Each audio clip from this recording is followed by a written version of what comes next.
नमस्कार। आज की प्रस्तुति विशेष रूप से संबंध रखती है विजुअल आर्ट्स इन एजुकेशन से, अर्थात शिक्षा में दृश्य कला। शिक्षा में दृश्य कला की जब हम बात करते हैं तब एक बात सहज ही जेहन में उभरती है कि भारत वह देश है जहाँ पर के एक मूल्य प्रसारित है जिसे हम कहते हैं सत्यम शिवम सुंदरम। और सत्यम एवं शिवम की प्रस्तुति के लिए जो महत्वपूर्ण मूल्य है वह सुंदरम है। सुंदरम से आशय कला से ही है और कला निरंतर अभ्यास चाहती है और निरंतर अभ्यास से कला में निखार आता है।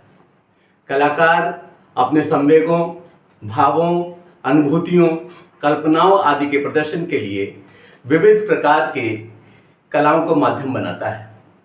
इन विविध कलाओं में दृश्य कला कलाकृतियों का वह स्वरूप है जिसका भाव मुख्यतः दृश्य होता है। वे दृश्य इंद्रियों द्वारा पहचानी जाती हैं तथा दृश्य भाव और सौंदर्य का प्रकाशन करती हैं, अर्थात हम उन्हें आंखों से देख सकते हैं और आंखों को वो आनंद प्रदान करती हैं। तो इसकी क्या क्या डेफिनेशंस हो सकती हैं, क्या क्या परिभाषा हो सकती हैं विजुअल आर्ट्स की, आइए जरा इस पर विचार कर लेते हैं। कल्पनाशीलता व चिंतन के घटक जब वातावरण की विविध शक्तियों से द्वंद्व कर अपना प्रकटन कलाकार के माध्यम से इस प्रकार करते हैं कि अन्य चक्षुओं के आनंद का कारण बनते हैं, तब कला का यह स्वरूप दृश्य कला के नाम से जाना जाता है। आप ये समझिए कि जिस तरह से वृक्ष अपने फल स्वयं नहीं खाते, तो कलाकार की नयन यह देखने का प्रयास करते हैं, उन कल्पनाओं को संजोने का प्रयास करते हैं जिससे कि देखने वाला उससे आनंदित हो। विकिपीडिया में इसको परिभाषित करते हुए कहा गया कि दृश्य कला कला का वह रूप है जो मुख्यतः दृश्य प्रकृति की होती है, जैसे रेखा चित्र, चित्रकला, मूर्तिकला। इसका आंग्ल वर्जन आप समझें, visual art is that form of art which is mainly of visual nature such as drawing, painting, sculpture, etc. आप ये समझिए कि दृश्य जो कुछ भी हमें दिखाई पड़ रहा है, जो कुछ भी हमें दिखाई पड़ रहा है उसको एक कलाकार बनाता है और उसमें वह सजीवता प्रकट कर देता है।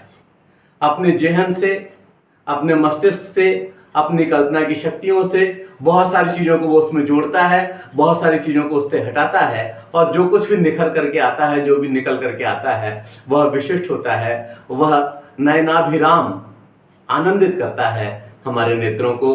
हम लगातार उससे देखते रहते हैं। एक और परिभाषा दी है study.com के अनुसार कि दृश्य कला से तात्पर्य उन कला रूपों से है जो दृश्य माध्यमों से अपने संदेश, अर्थ और भावना व्यक्त करते हैं। इसका आंग्ल वर्जन समझ लीजिए कि visual arts refers to those arts that express their message, meaning and emotion through visual means. जो दृश्यात्मक साधनों से सब कुछ दिखाते हैं उसको हम कहते हैं कि वह दृश्य कला है। दृश्य कला की परिभाषा को और भी विचारकों ने परिभाषित किया है। एक परिभाषा दी है आर लाल बुक डिपो से, एक पुस्तक छपी थी, उसमें शर्मा और सक्सेना की परिभाषा है। उसमें उन्होंने कहा कि visual arts are the such arts in which the articles made by an artist create their effect visually. It means they create visual experience of beauty and express feeling visually. इसका हिंदी वर्जन ये हुआ कि दृश्य कलाएं ऐसी कलाएं हैं जिनमें किसी कलाकार द्वारा बनाई गई वस्तुएं दृश्य रूप से अपना प्रभाव पैदा करती हैं। इसका अर्थ है कि वे सौंदर्य का दृश्य अनुभव पैदा करती हैं और भावनाओं को दृश्य रूप से व्यक्त करती हैं। आपने इसका व्यावहारिक अनुभव बहुत देखा होगा। कहीं पर कोई पेंटिंग देखी है तो उसमें किसी गांव का दृश्य है, कोई महिला सुबह सुबह पानी भरने के लिए जा रही है खाली गगरी को लेते हुए और भर करके ला रही है, पनघट का दृश्य। ये सारे के सारे दृश्य एक बहुत बड़े विचारात्मक परिक्षेत्र से हमको जोड़ देते हैं और कला के स्वरूप को हम छोटा मान ही नहीं सकते। जहां पर कला जुड़ गया वहां पर बहुत कुछ जुड़ जाता है। सुबह जो हम प्राकृतिक दृश्य देखते हैं उस प्राकृतिक दृश्य में से भी कलाकार उन चीजों को उठा लेता है जो उसका चिंतन स्तर कहता है, उन चीजों को छोड़ देता है जिसे उसकी कल्पना शक्ति कहती है। तो ऐसी स्थिति में एक नए भव्य चित्र का उद्भव हो जाता है जिसे देख करके जनमानस आनंदित होता है और पेंटिंग्स बहुत बड़ी बड़ी धनराशियों में बिका करती है। केवल वह ही दृश्य कला नहीं है, हमें जो कुछ भी दिख रहा है, हमें मूर्तियां दिखाई दे रही हैं, हमें मंदिर दिखाई दे रहे हैं, हमें शानदार किले दिखाई दे रहे हैं, हमें भव्य राजमहल दिखाई दे रहे हैं, विशिष्ट सड़कें दिखाई दे रही हैं। ये सारी की सारी तो कला का नमूना ही है।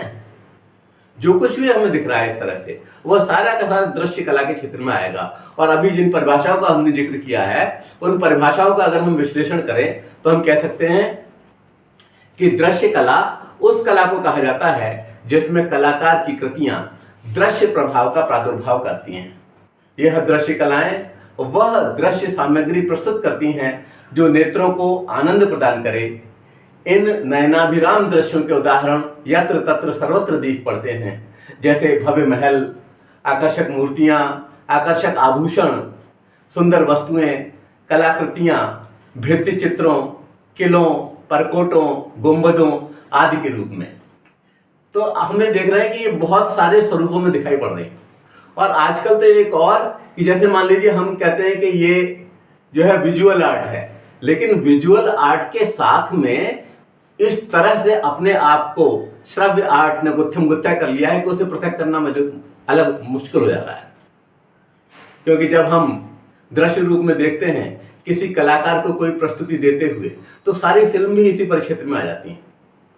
आप कहेंगे कि वो परफॉर्मिंग आर्ट है, लेकिन दृश्य के साथ जब हम उसको सुन भी पा रहे हैं तो वह भी इसी परिक्षेत्र का हिस्सा है।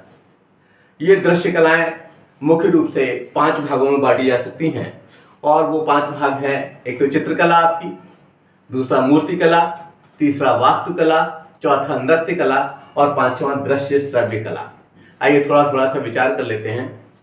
जब हम चित्रकला के माध्यम से विजुअल आर्ट्स का एक हिस्सा चित्रकला, हम उसका चित्र बना रहे हैं। अब ये देखिए कि एक ही चित्र को बनाने के लिए अगर हम अलग अलग एंगल से देख करके उस चित्र को बनाना चाहें तो हर तरफ से एक अलग तरह का दृश्य दिखाई पड़ेगा। ऐसी स्थिति में वह चित्र प्रभावी बने, वह चित्र देखने वाले को अच्छा लगे, उस चित्र के साथ समग्रता आए, वह चित्र अगर कुछ कहने में सक्षम है तो कहने में सक्षम हो जाए, वह अगर प्रभावी संप्रेषण कर पा रहा है तो उसके लिए भी तैयार हो, वो मोटिवेट कर पा रहा है उसके लिए भी तैयार हो, वह बहुत बड़े परिक्षेत्र का दर्शन प्रदर्शन कर पा रहा है उसके लिए भी तैयार हो। तो आप समझिए चित्रकला की कुचियां बहुत सारे कलर भर देती हैं उसमें, और चित्रकला बहुत सारे नए आयाम पाती है और हम उसे उस दृश्य को देखकर आनंदित होते हैं, सीखते हैं, समझते हैं और अपने लिए दिशा का निर्धारण भी करते हैं। कला का दूसरा स्वरूप मैंने बताया विजुअल आर्ट्स में ही मूर्ति कला। मूर्ति कला का तो एक बहुत बड़ा परिक्षेत्र है। जो लोग उसको समझते हैं वो लोग उसको प्यार करते हैं। अभी आपने देखा कि पिछले कुछ वर्षों में अफगानिस्तान में बुद्ध की बहुत बड़ी बड़ी मूर्तियां खंडित कर दी गई, तोड़ दी गई। तो उनकी सोच उस तरह की। और जहां पर मूर्तियों को प्यार किया जाता है, जहां पर उस कला को प्रश्रय दिया जाता है, वहां अजंता और एलोरा जैसी गुफाएं संसार में प्रसिद्ध होती हैं। वहां भव्य मंदिर बनते हैं, वहां इस तरह की मूर्तियां बनती हैं जिन मूर्तियों को मानव स्वयं बना करके और उसमें प्राण प्रतिष्ठा तक करता है और बाद में उनका पूजन और वंदन भी करता है।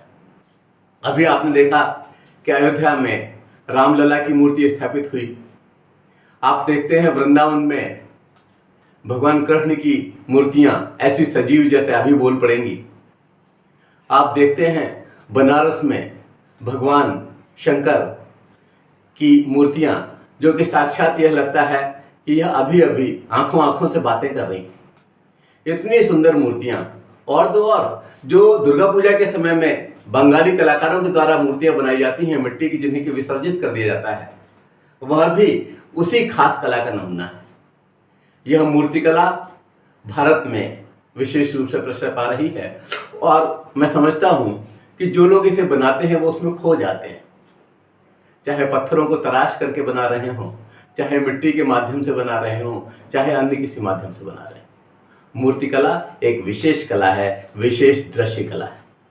एक और इसका प्रकार है वास्तुकला, जो हम आज भी देखते हैं पुराने कलाओं को, पुराने महलों को, पुराने परकोटों को, पुराने गुंबदों को, तो हम सहज ही वह व्यक्ति जो कि संसार में नहीं रहे हैं उनकी उस कला का अभिनंदन कर उठते हैं और उनको विशेष रूप से अभिनमन करते हैं, क्योंकि वही वे हाथ थे, वही वे कुशलता से युक्त श्रमिक थे जिन्होंने कि अपने श्रम के द्वारा ऐसा आनंदित व्यवस्थित रूप दे दिया जिससे कि उन किलों को, उन परकोटों को देखने के लिए आज भी हम दूर दूर से जाते हैं। आगरे का ताजमहल हो, हम्पी की गुफाएं हों, एलोरा और जयपुर में बहुत सारे किले, दिल्ली, लखनऊ, बहुत सारे परिक्षेत्र हैं जहां पर कि केवल उस वास्तुकला को देखने के लिए हम जाते हैं। और वास्तुकला निश्चित रूप से विजुअल आर्ट है। उस विजुअल आर्ट ने समूची मानवता को प्रभावित कर रखा है। आज तो ये समझिए कि एक बहुत ही लाभ देने वाला जो भ्रमण है, जो ये एक व्यवसाय है, वो फल फूल रहा है और सरकारें इसको प्रश्रय दे रही हैं। इसके बाद एक और कला है जिसे कि हम नृत्य कला कहते हैं, और उस नृत्य कला को आप देखिए चित्रों के माध्यम से अभिव्यंजित किया जाता है, उसे भित्तियों के माध्यम से अभिव्यंजित किया जाता है, उसे विशिष्ट कलाओं में भी विशिष्ट स्थान प्राप्त है। आप समझिए जो नटराज की मूर्ति है उसमें भगवान शंकर का एक विलक्षण रूप प्रदर्शित किया गया है। वहां पर हम उस मूर्ति को खास करके उन स्थानों पर रखा करते हैं जहां पर कि कला की उपासना होती है।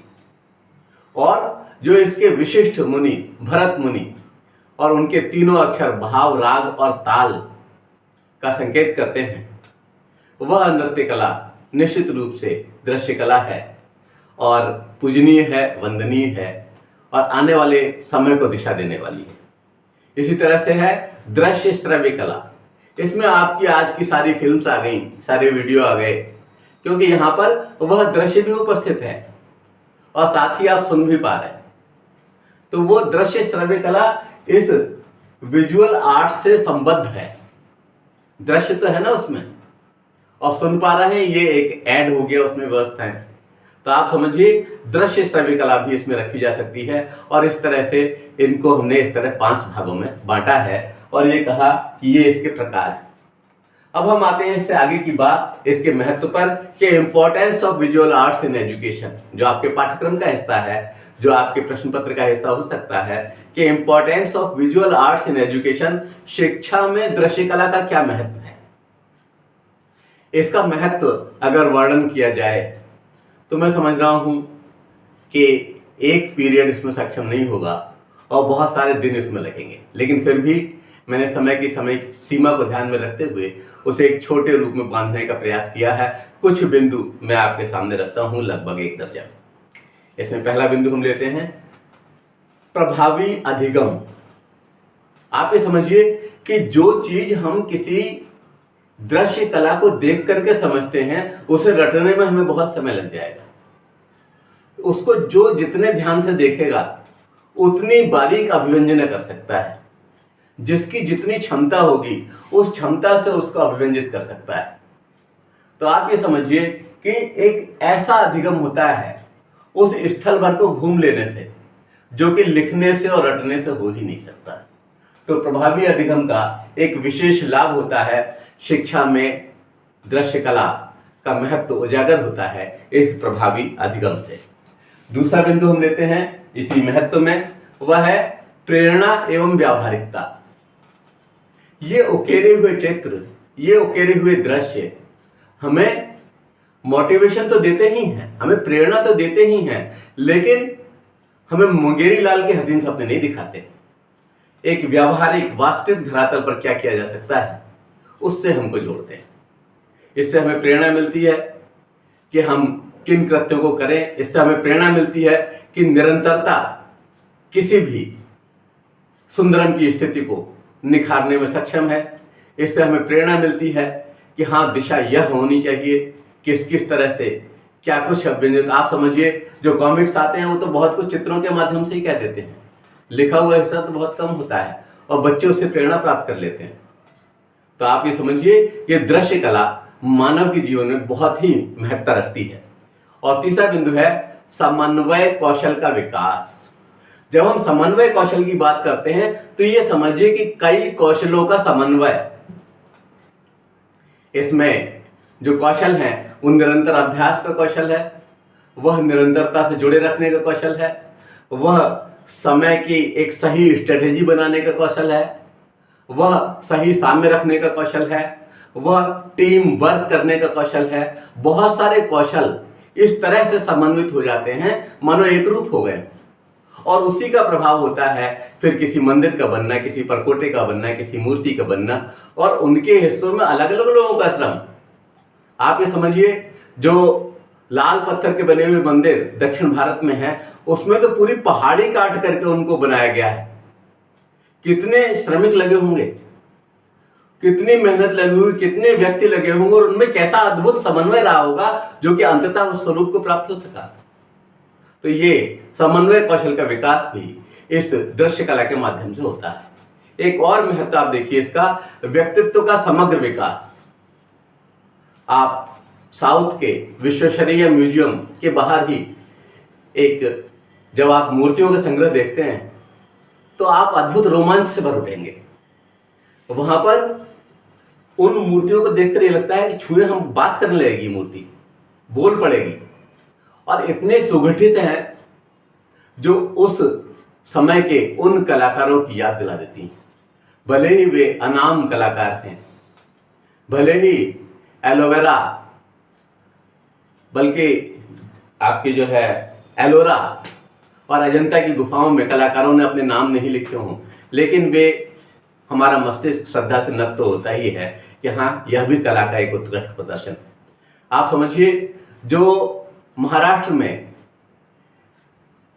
एक नई जो गुफाएं मिली हैं, बरपेटा की गुफाएं जिसे आप कहते हैं, उसके जो भित्ति चित्र हैं वह चित्र भी काफी सजीव प्रस्तुत होते हैं, और सारे के सारे उन चीजों से बने हैं जो कि प्राकृतिक हैं, जो रसोई के मसाले हैं, जो सामान्य रूप से प्रकृति के घटक हैं। तो आप ये समझिए कि कला का कितना उच्च प्रदर्शन, और वह भी इस विजुअल आर्ट का उस काल के माध्यम से किया गया। आज तो उसमें और नए नए आयाम जुड़ रहे हैं। तो व्यक्तित्व का समग्र विकास संभव है। हम अपने व्यक्तित्व में जो कमियां पाते हैं वह इन दृश्यों को देखकर, इन्हें लगकर, इनको लक्षित करके हम अपने आप को व्यवस्थित कर सकते हैं। कई बार तो हम केवल दृश्य देख करके कि हाँ, इस तरह से वस्त्रों को पहना गया है, ऐसा संयोजन होना चाहिए, टाई की नॉट यहाँ होनी चाहिए और टाई का अंतिम बिंदु यहाँ तक होना चाहिए, जूते इस तरह के हैं तो किस कलर के मोजे होने, ये बहुत सारी चीजें हमें केवल दृश्य ही बता देते हैं, समझा देते हैं। वहां कुछ लिखा नहीं होता, लेकिन उसे देख करके हम समझ जाते हैं। बहुत सारे लोग अपने आप को साजसज्जित करने के लिए उन दृश्यों का सहारा लेते हैं। जब आप मेहंदी रखते हैं अपने हाथ पर तो एक पुस्तिका से देख करके केवल वैसा का वैसा सृजन कर लेते हैं। ये सारा का सारा दृश्य आर्ट ही तो है, और ये विभिन्न चीजों का समन्वय भी है और आपके व्यक्तित्व का समग्र विकास भी। और एक महत्व की ओर बढ़ते हैं, कल्पना शक्ति व रचनात्मक शक्ति की वृद्धि। जब हमारी कल्पना में कोई दृश्य उभरता है, अब दृश्य सामने नहीं है, दृश्य कल्पना में उभर रहा है और हमारी सृजनात्मक शक्ति उसको आयाम दे रही है, तो ये कल्पना शक्ति और सृजनात्मक शक्ति का भी तो विकास हो रहा है, जो कि दृश्य हटने के बाद भी उसको हम बना पा रहे हैं और उसको ऐसा बना पा रहे हैं जो कि सारगर्भित हो जाए, जो संदेश देने में समर्थ हो जाए। और उसमें हम ये देखते हैं कि जो हमारी कल्पनाशीलता है, जो हमारी सृजनात्मकता है, जो हमारे विभिन्न कौशलों का समन्वय है, सब कुछ मिलकर के दृश्य को जीवंत कर देते हैं और दृश्य कला इस विजुअल आर्ट को एक नया आयाम देते हैं। एक और महत्ता, सशक्त अभिव्यक्ति। जो बात हम शब्दों में नहीं कह सकते वह हम इन चित्रों के माध्यम से कह देते हैं, वह हम इस कला के माध्यम से कह देते हैं, वह हम इस विजुअल आर्ट के माध्यम से कह देते हैं। तो सशक्त अभिव्यक्ति की ये जो कला हमारे अंदर आती है वह विशिष्ट है। आप समझिए, पंक्तियां कहती हैं कि जो जिस तरह से गूंगे को किसी मीठे फल का रस अंदर ही अंदर भाता है, उस तरह बहुत सारे चित्रों को देखकर जो कुछ हम कहना चाहते हैं, जो उमंग और जो आनंद उभरता है, उसको शब्दों में कहने की हमारी शक्ति भी नहीं होती। धन्य है वह विजुअल आर्ट, धन्य है वह दृश्य कला और उसको बनाने वाले लोग। निश्चित रूप से यह सशक्त अभिव्यक्ति उनके माध्यम से तो होती ही है, साथ साथ सामने वाला व्यक्ति भी सशक्त अभिव्यक्ति करने के लिए सक्षम बनने का प्रयास करता है। एक और बिंदु, पैकेजिंग। आजकल पैकेजिंग का जमाना है। चाहे आपको गिफ्ट देना हो, किसी भी चीज को बेचना हो, तो उस समय हम पैकेजिंग का सहारा लेते हैं और पैकेजिंग को सुंदर से सुंदरतम करने के लिए हम उसी दृश्य कला के आधार पर उसकी कीमत को बढ़ा लेते हैं। जो चीज किसान के खेत में पैदा होती है उसको साफ सुथरा करके और पैकेट करके लोग ये कहते हैं कि अच्छा खुला नहीं, ये पैकेट वाला लो। आप समझ रहे हैं कि वो सारा का सारा पैकेजिंग का ही तो कमाल है, वह दृश्य कला का ही तो कमाल है कि किस तरह से वो दी जा रही है। इसी तरह से जो आप तमाम तरह की ड्रेसेस पहनते हैं, जो तमाम स्वर्ण आभूषण पहनते हैं और उनकी जो डिब्बियां जिसके अंदर वो रखे होते हैं, उनको कितने कलात्मक रूप से बनाया जाता है, प्रदर्शित किया जाता है और किस तरह की साज सज्जा की जाती है। जब मिठाई के डिब्बों को आप देखते हैं सुंदर रूप से बना हुआ, जो आप देखते हैं किसी चीज को दिवाली पर जो गिफ्ट्स, जो ड्राई फ्रूट्स आप इधर उधर बांटते हैं, उनके लिए सुंदर सुंदर डिब्बों का इस्तेमाल करते हैं, वह सारी की सारी पैकेजिंग दृश्य कला का ही एक अद्भुत नमूना है, वह इसी का ही एक आयाम है। निश्चित रूप से दृश्य कला विस्तार कर रही है और बहुत सारे क्षेत्रों को अपनी गिरफ्त में ले रही है। आज का बाजार भी इससे अछूता नहीं। एक और बात, रोजगार प्राप्ति। ये कला रोजगार प्राप्ति का सशक्त माध्यम बन रही है। चाहे आप गाड़ियों की नंबर प्लेट्स लिखवा रहे हो, चाहे अपने दरवाजों के लिए नेम प्लेट बना रहे हो, चाहे सुंदर रूप से उसे सुसज्जित करने की कुछ व्यवस्था कर रहे हो, हर जगह तो उस दृश्य कला, उस विजुअल आर्ट का ही महत्व है।